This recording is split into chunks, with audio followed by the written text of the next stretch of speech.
אני לא יכול לתת לך. שלום מדינה. היי, אייל. אנחנו באנו לפה ליום הולדת של אור.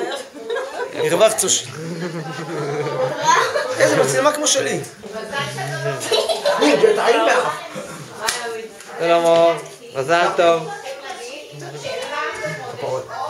אבל זה לא פייר, כי אני שחקן גדול. מה את אומרת עליה לך? מה? פעם בחודש או בחודשיים צריכים כולם. כן, נכון, להיפגש. לא הזמנו כמה פעמים ולא באתם? יאללה, תראה, זה שני יפהפיות. לאור החמודה, הגיע יום הולדתך השביעי, כן, 7 שנים, אור, 7 שנים חלפו להם ואת נסיכה קטנה גדולה בכיתה ב'.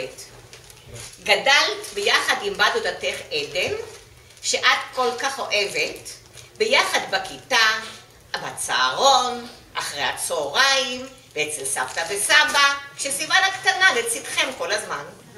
קשה לי להאמין, כשאני רואה אותך בשמלתך הלבנה, ממש נסיכה. אני מברכת אותך שתמשיכי לגדול ולפרוח, ותשיגי בחיים את כל מבוקשך. תצליחי בלימודים ובכל אשר תפני.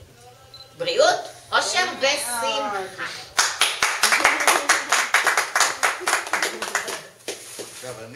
עכשיו סבא, איפה מתנה של סבא? איפה? איפה הכרית? איפה של סבא? איפה הכרית? הנה. יש לה גם כרית. תראי מה קיבלת בסבא. זה גם של חברת ניקי, אתם מכירים את חברת ניקי? מה זה חברת ניקי? או, ניקי, כרית כזאת עולה פי 10 מה שכרית רגילה. בגלל שזה ניקי. אורי, תראי לי. לי, אלו עושים כסף להיות. נו, מה לעשות? בלי לשון.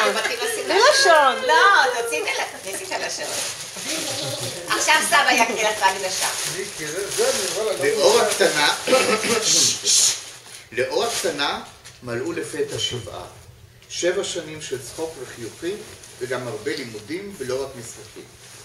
תמימה ומתוקה כמו רקפת התחבאה לה בין השנים, ולפתע ביום חורף הופיע עם שמלה לבנה וכתר ורדים צהורות.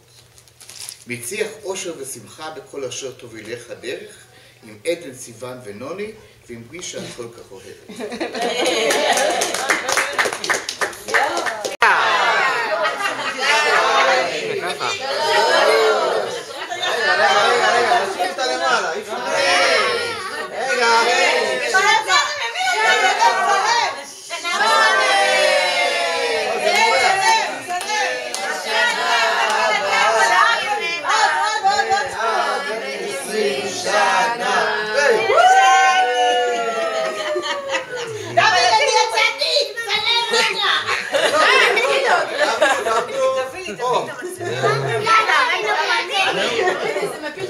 עכשיו עוד תמונה מהניקי.